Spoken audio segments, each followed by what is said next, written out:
നമസ്കാരം, ഋഷിപ്രോക്തം ചാനലിലേക്ക് ഏവർക്കും ഹൃദ്യമായ സ്വാഗതം. ഇന്ന് സ്വസ്തിക ചിഹ്നത്തിന്റെ സമ്പൂർണ്ണ വിവരങ്ങളാണ് ഞാൻ അവതരിപ്പിക്കുന്നത്. സ്വസ്തിക ചിഹ്നത്തിന്റെ പ്രാധാന്യവും മറ്റും അവതരിപ്പിച്ചുകൊണ്ട് നിരവധി വീഡിയോകൾ ചെയ്തിട്ടുണ്ട്. ഐശ്വര്യം നൽകുന്ന ചിഹ്നങ്ങൾ, സ്വസ്തികയുടെ പ്രാധാന്യം തുടങ്ങിയ വീഡിയോകൾ എല്ലാവർക്കും ഇഷ്ടപ്പെട്ടിട്ടുണ്ട്. ആ വീഡിയോകളുടെ പ്രേക്ഷകർ എന്നെ വിളിച്ചുകൊണ്ടിരിക്കുകയാണ്. കഴിഞ്ഞ ദിവസവും ഒരു പ്രേക്ഷകൻ എന്നെ വിളിച്ചിരുന്നു. നമുക്ക് ഐശ്വര്യം തരുന്ന ഇത്തരത്തിലുള്ള നിരവധിയായിട്ടുള്ള ചിഹ്നങ്ങളുണ്ട് നമ്മുടെ ഭാരതീയ ശാസ്ത്രങ്ങളിൽ.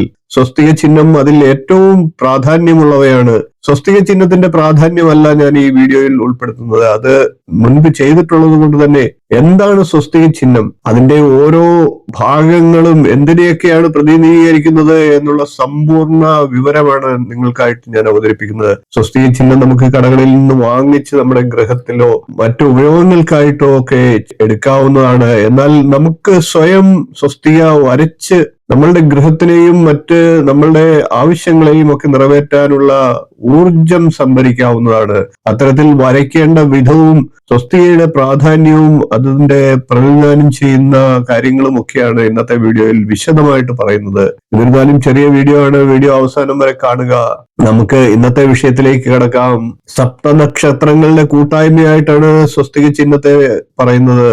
ജ്യോതിശാസ്ത്രവുമായിട്ട് ബന്ധപ്പെട്ടിട്ടുള്ള ചിഹ്നം തന്നെയാണ് സ്വസ്തിക. സ്വസ്തിക ചിഹ്നം ഒരു ഊർജ സംഭരണിയാണ്. അതിനെ മനസ്സിലാക്കുമ്പോൾ നിങ്ങൾക്കത് വ്യക്തമാകുന്നതാണ്. 7 നക്ഷത്രങ്ങളുടെ അഥവാ സപ്ത നക്ഷത്രങ്ങളുടെ ഒരു കൂട്ടായ്മയാണ് സ്വസ്തിക ചിഹ്നം എന്ന് പറഞ്ഞു. സ്വസ്തിക ചിഹ്നത്തിലുള്ള കിഴക്ക് പടിഞ്ഞാറ് കാലുകൾ നക്ഷത്രങ്ങളുടെ ഉദയാസ്തമയങ്ങളെയാണ് പ്രതീകമാക്കുന്നത്. മറ്റ് 2 കാലുകൾ വടക്ക് തെക്ക് എന്നീ ദിശകളെയാണ് പ്രതീകമാക്കുന്നത്. അതായത് പൊതുവെ സപ്ത നക്ഷത്രങ്ങളുടെ ഊർജത്തിന്റെ പ്രതീകമാണ് സ്വസ്തിക ചിഹ്നം.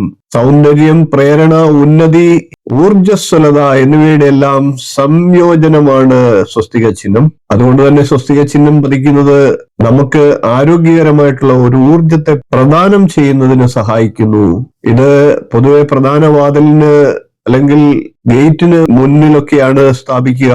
എവിടെ വേണമെങ്കിലും ഈ സ്വസ്തിക ചിഹ്നം നമുക്ക് പ്രയോജനകരമായിട്ട് ഉപയോഗിക്കാവുന്നതാണ്. പ്രധാന വാതിലിനാണെങ്കിൽ ഞാൻ മുൻപ് പറഞ്ഞിട്ടുള്ളത് പോലെ തന്നെ വാതിലിന് പുറത്തും അതേ സ്ഥാനത്ത് വാതിലിനകത്തുമായിട്ടും പതിപ്പിക്കുന്നത് ഏറ്റവും അനുകൂല ഊർജത്തെ പ്രസരണം ചെയ്യുന്നതിന് സഹായിക്കും. വാസ്തുശാസ്ത്ര പ്രകാരം ഇത്തരത്തിൽ പുറംതിരിഞ്ഞു നിൽക്കുന്ന രീതിയിൽ പുറത്തോട്ടും അകത്തോട്ടുമായിട്ട് 2 സ്വസ്തിക ചിഹ്നം ഉപയോഗിക്കുന്നത് വളരെയേറെ പ്രയോജനകരമാണ് എന്ന് കണ്ടെത്തിയിട്ടുണ്ട്. ഇത്തരത്തിൽ സ്വസ്തിക ചിഹ്നം പതിച്ചിട്ടുള്ള വീടുകളിൽ എനർജി ഡെൻസിറ്റി റാഡുകൾ ഉപയോഗിച്ചുകൊണ്ട് നെഗറ്റീവ് എനർജിയെയും പോസിറ്റീവ് എനർജിയെയും നമുക്ക് അളവെടുക്കാവുന്നതാണ്. ഡൗസിംഗ് റോഡ്, പെൻഡുലം തുടങ്ങിയതൊക്കെ എനർജി അറിയുന്നതിനുള്ള റാഡുകളാണ്. അതിൽ തന്നെ ഡൗസിംഗ് റോഡാണ് ഏറ്റവും ഫലപ്രദമായിട്ടുള്ളത്. ആർക്കും ഉപയോഗിക്കാവുന്നതാണ് ഡൗസിംഗ് റോഡ്. പ്രേക്ഷകർക്കായിട്ട് ഡൗസിംഗ് റോഡ് ഞാൻ പരിചയപ്പെടുത്താം. ഇത്തരത്തിൽ സ്വസ്തിക ചിഹ്നം പതിപ്പിക്കുന്ന സ്ഥലങ്ങളിൽ വളരെയധികം പോസിറ്റീവ് ഊർജം പ്രസരിക്കുന്നതായിട്ട് കണ്ടെത്തിയിട്ടുണ്ട്. നമ്മുടെ പൂർവികർ വളരെ കൃത്യമായിട്ട് കണ്ടെത്തിയ കാര്യങ്ങളാണ്. സ്വസ്തിക ചിഹ്നത്തിന്റെ ഓരോ കാലുകൾക്കും ഓരോ ഭാഗങ്ങൾക്കും വളരെയേറെ അർത്ഥതലങ്ങളുണ്ട്. ഊർജത്തെ കേന്ദ്രീകരിക്കുന്നതിന് അവർ കണ്ടെത്തിയിട്ടുള്ള മാർഗങ്ങൾ നമുക്ക് കൂടുതലായിട്ട് പരിചയപ്പെടാം. സ്വസ്തിക ചിഹ്നം വരയ്ക്കുമ്പോൾ ഇത്തരത്തിൽ മധ്യബിന്ദു കടന്നു പോകുന്ന രീതിയിൽ ഇതുപോലെ ചതുരം പ്ലസ് വരച്ചുകൊണ്ട് വരയ്ക്കാതിരിക്കുക. അത് ഊർജത്തിന് തടസ്സമുണ്ടാകാം. അപ്പൊ അങ്ങനെ വരയ്ക്കുമ്പോൾ വേണ്ടത്ര ഗുണം ലഭിക്കണമെന്നില്ല. അതുകൊണ്ട് തന്നെ മധ്യബിന്ദു ബ്രഹ്മസ്ഥാനത്തേക്ക് വരുന്ന രീതിയിൽ ഇത് കിഴക്ക് വശമാണെങ്കിൽ കിഴക്ക്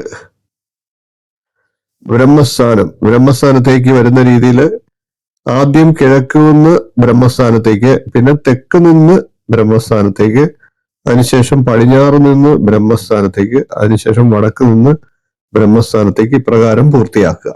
ഈ കാല് ധർമ്മത്തെയാണ് സൂചിപ്പിക്കുന്നത്. ഇത് അർത്ഥത്തെ സൂചിപ്പിക്കുന്നു. ഇത് കാമത്തെ സൂചിപ്പിക്കുന്നു. ഇത് മോക്ഷത്തെ സൂചിപ്പിക്കുന്നു. ഇപ്രകാരം ചതുർവിധ പുരുഷാർത്ഥങ്ങളെയാണ് സൂചിപ്പിക്കുന്നത്. ധർമ്മം, അർത്ഥം, കാമം, മോക്ഷം. അതുകൂടാതെ പിന്നീടുള്ളത് ഇത് ചതുർവിധത്തിലുള്ള ഭക്തി മാർഗത്തെയാണ് സൂചിപ്പിക്കുന്നത്. സാലോക്യ ഭക്തി, അതിനുശേഷം ഇത് സാമീപ്യ ഭക്തി, ഇത് സാരൂക്യ ഭക്തി, ഇത് സായുജ്യ ഭക്തി. ഇപ്രകാരം ചേർക്കേണ്ടത്. അതായത് ഇവിടെ നിന്ന് അകത്തേക്ക് വരുന്ന രീതിയിലാണ് വരയ്ക്കേണ്ടത് എന്നർത്ഥം. ഇങ്ങനെയാണ് പൂർത്തീകരിക്കേണ്ടത്. ഈ കാലുകൾ ധർമ്മം, അർത്ഥം, മോക്ഷം, കാമം, മോക്ഷം എന്നിവയെ പ്രതികരിക്കുമ്പോൾ ഇത് സാലോക്യം, സാമീപ്യം, സാരൂപ്യം, സായുജ്യം എന്നീ ചതുർവിധ ഭക്തികളെ സൂചിപ്പിക്കുന്നു. ഈ വരച്ച കാര്യങ്ങളെല്ലാം തന്നെ നമ്മൾ പ്രദക്ഷിണ രീതിയിലാണ് വരച്ചത്. ആദ്യം ഇവിടെ, അതിനുശേഷം ഇവിടെ, അതിനുശേഷം ഇവിടെ, അതിനുശേഷം ഇവിടെ. അതേപോലെ തന്നെ ഇത്, അതിനുശേഷം ഇത്, അതിനുശേഷം ഇത്, അതിനുശേഷം ഇത്. ഈ പ്രകാരം പ്രദക്ഷിണ രീതിയിലാണ് വരച്ചിരിക്കുന്നത്. അതിനുശേഷം ബിന്ദു വരയ്ക്കുന്നതും അതേപോലെ തന്നെ. ഇത് ശ്രദ്ധ, വിശ്വാസം, പ്രേമം, സമർപ്പണം. ഇത് ഭഗവാനോടുള്ള ഭക്തിയുടെ പ്രത്യേകതകളാണ്. ശ്രദ്ധയും വിശ്വാസവും പ്രേമവും സമർപ്പണവും. കൂടാതെ നമുക്ക് 4 വിധത്തിലുള്ള ചേതനകളെ, ഭഗവാനോടുള്ള ഭക്തിയുടെ ചേതനകളെ സൂചിപ്പിക്കുന്നതിന് അതിന്റെ അഗ്രങ്ങൾ പൂർത്തീകരിക്കാവുന്നതാണ്. ഇത് മനസ്സ്, ഇപ്രകാരം ഒരു ചെറിയ ഭഗവാനിലേക്കുള്ള ലക്ഷ്യം സൂചിപ്പിക്കുന്നതിന് വളച്ചു കൊടുക്കാവുന്നതാണ്. അതേപോലെ തന്നെ ബുദ്ധി, അഹങ്കാരം, സമർപ്പണം.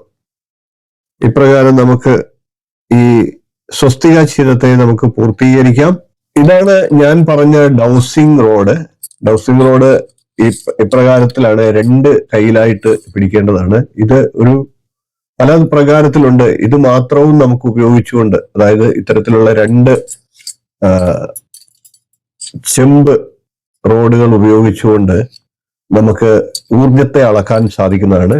ഇതിന് ഡൗസിംഗ് റോഡ് എന്നാണ് പറയുന്നത്. ഇത് ഒരു കുഴല് പോലെ അതിനുള്ളിലായിട്ട് കടത്തി വെക്കുമ്പോൾ നമ്മളുടെ കൈ നേരിട്ട് ഈ റോഡിൽ സ്പർശിക്കാതിരിക്കും.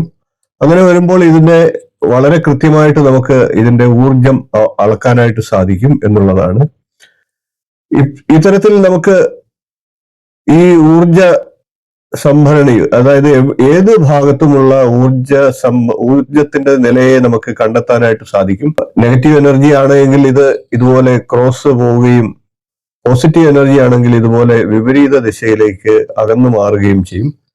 അപ്പൊ ഏതെങ്കിലും ഒരു വസ്തുവിന്റെയോ ഒരു വ്യക്തിയുടെ ശരീരത്തിന്റെയോ രുദ്രാക്ഷത്തിന്റെയോ ഒരു സ്വസ്തിക ചിഹ്നത്തിന്റെയോ ഒക്കെ ഊർജത്തെ അളക്കുന്നതിന് തീർച്ചയായിട്ടും നമുക്ക് ഈ ഡൗസിംഗ് റോഡ് കൊണ്ട് സാധിക്കും. ഇപ്രകാരം ചേർത്ത് പിടിച്ചതിന് ശേഷം തള്ളവിരൽ ഒഴിവാകുമ്പോൾ അത് പോസിറ്റീവ് എനർജി ആണെങ്കിൽ അകന്നു പോവുകയും, അതേപോലെ നെഗറ്റീവ് എനർജി ആണെങ്കിൽ ഇതേപോലെ തിരിച്ചു വരികയും ചെയ്യും, ക്രോസ് ആയിട്ട് വരികയും ചെയ്യും. ഇത്തരത്തിലാണ് നമുക്ക് ഈ ഡൗസിംഗ് റോഡ് ഉപയോഗിക്കേണ്ടത്. ഇതിന് പകരമായിട്ട് മറ്റു പല സംവിധാനങ്ങളുമുണ്ട്. എന്നാൽ ഡൗസിംഗ് റോഡ് ആർക്കും ഉപയോഗിക്കാവുന്നതാണ്.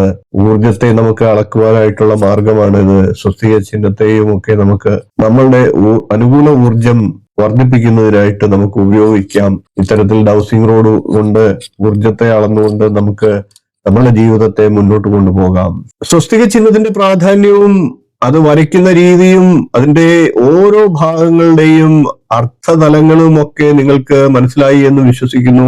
ഡൗസിംഗ് റോഡിനെ സംബന്ധിച്ചുള്ള കാര്യങ്ങളും നിങ്ങൾക്ക് മനസ്സിലായിട്ടുണ്ട് എന്ന് വിചാരിക്കുന്നു. വീഡിയോ ഇഷ്ടപ്പെട്ടുവെങ്കിൽ ഒന്ന് ലൈക്ക് ചെയ്യുക, ഷെയർ ചെയ്യുക, ചാനൽ ഒന്ന് സബ്സ്ക്രൈബ് ചെയ്യുക, നിങ്ങളുടെ അഭിപ്രായം കമന്റ് ആയിട്ട് അറിയിക്കുക. ഇനിയും ഇതുപോലുള്ള നല്ല നല്ല വിഷയങ്ങളും വീഡിയോകളുമായി നമുക്ക് വീണ്ടും കാണാം. നന്ദി, നമസ്കാരം, ശുഭദിനം.